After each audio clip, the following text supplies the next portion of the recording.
Negative mental health. It's a rising concern in firefighters. In a study of over 1,000 U.S. firefighters, almost half reported experiencing suicidal ideation. That's more than 3 times higher than the general population's rate.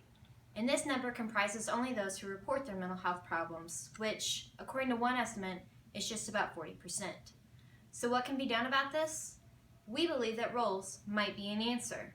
As occupational therapists, we recognize that fulfilling a role is just as important as performing a task or engaging in an occupation, because roles make up a person's identity.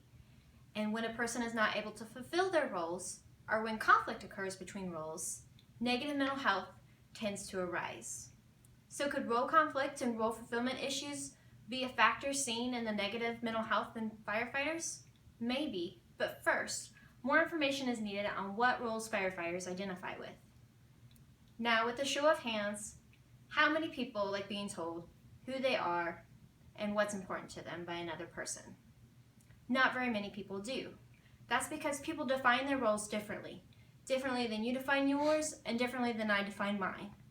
Therefore, each person must identify the roles important to them and then define those roles.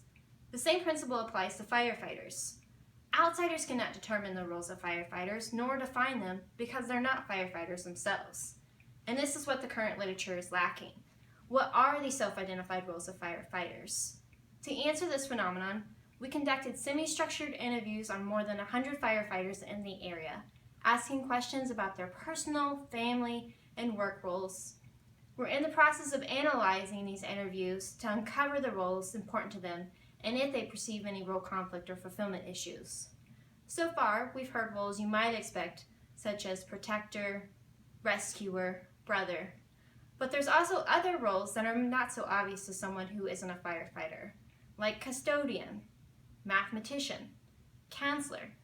These less obvious roles give us insight into what these firefighters who comprise the firefighter organization value, and this added insight could then lead to better assistance with their mental health.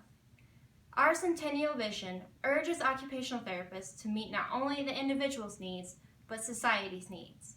Because of the impact firefighters have on society as a whole, we are looking into how to illuminate ways we can meet society's needs through supporting their protectors, firefighters.